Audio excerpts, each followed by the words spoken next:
വലൈക്കും സലാം. എന്താ പറ്റ ക്ഷീണിച്ചല്ലോ ഡോക്ടറെ? ഞാൻ ക്ഷീണിച്ച്? എന്താ പറ്റിയേ? ഭക്ഷണം കുറച്ചോ? സത്യം ക്ഷീണിച്ച്? നല്ല ക്ഷീണിച്ച്. എനിക്കും തോന്നണ എനിക്ക് ക്ഷീണമുണ്ട്. തന്നെ രാത്രി ഉറക്കം കുറവായിട്ടാ? ഭക്ഷണം കുറച്ചിട്ട് തന്നെ. ഭക്ഷണം കുറച്ചിട്ടോ? ഭക്ഷണം കുറച്ചിട്ടുണ്ടാവും ഡോക്ടർ അല്ലേ? ഭക്ഷണം കുറച്ചിട്ടൊന്നും ഇല്ല, ഉറക്കം കുറവാ, അതായിരിക്കും. എന്ത് വന്നേ? ഇത് നല്ല നാടൻ മുട്ട. അയ്യോ, എന്ന് രാവിലെ ഡോക്ടർക്കുള്ള നല്ലോണം ക്ഷീണിച്ചിന്. അത് വേണ്ട. വേണം വേണം, ഡോക്ടർ നല്ലോണം ക്ഷീണിച്ചിന്. നാടൻ മുട്ടയാണ്, എന്നും ഓരോന്ന് പുഴുങ്ങി തിന്നാൽ മതി. ഇത് കഴിഞ്ഞിട്ട് എന്നോട് പറയും വേണം. പറയണമെന്നില്ല, ഏകദേശം കഴിയാനാവുമ്പോ എനിക്ക് തന്നെ അറിയാം, ഞാൻ കൊണ്ടുവരും. നിങ്ങളിപ്പോ ഇതെന്തിനാ എന്റെ ഒരു സന്തോഷത്തിന് നിങ്ങളിപ്പൊ ഇത്ര കഷ്ടപ്പെട്ട് ഇതെന്തിനാ കൊണ്ടുവന്നേ? സന്തോഷത്തിന് മരുവൊക്കെ റെസ്റ്റ് പറഞ്ഞാണല്ലോ, അവിടെ നിർത്തിയാളി.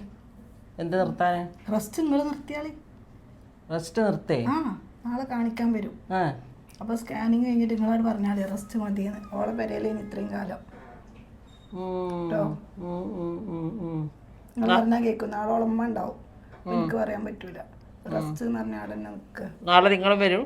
ഞാനും വരും. ഞാൻ ഓല മുന്നൊന്നും പറയില്ല, നിങ്ങൾ പറഞ്ഞാൽ മതി. റബ്ബുൽ-ആലമീനായ തമ്പുരാനെ, ഇത്രയും വലിയ കുടുക്കൽ ഞാൻ ഈ അടുത്ത കാലത്ത് പെട്ടിട്ടില്ല. ആ പെൺകുട്ടീൻ്റെ ആൾക്കാരല്ലേ ഇന്ന് രാവിലെ ഒരു കൊലപ്പഴം വീട്ടിലിറക്കി തന്നിട്ട് പോയത്, റെസ്റ്റ് നീട്ടിക്കിട്ടാൻ വേണ്ടി. ഇതാണെങ്കിൽ നാടൻ മുട്ടയും കൊണ്ട് വന്നിട്ടുണ്ട് റെസ്റ്റ് സ്റ്റോപ്പ് ചെയ്യാൻ വേണ്ടി. എന്താപ്പം ചെയ്യുക? ഇതിനെന്താപ്പം പരിഹാരം? എന്തായാലും നാളെ ലീവ് അങ്ങ് എടുക്കാം, നാളെ മുങ്ങാം. എന്താ ആവട്ടെ, നോക്കുന്ന വരുന്നിടത്ത് വെച്ച് കാണാം അല്ലേ? അല്ല, എന്താ ആലോചിക്കണേ?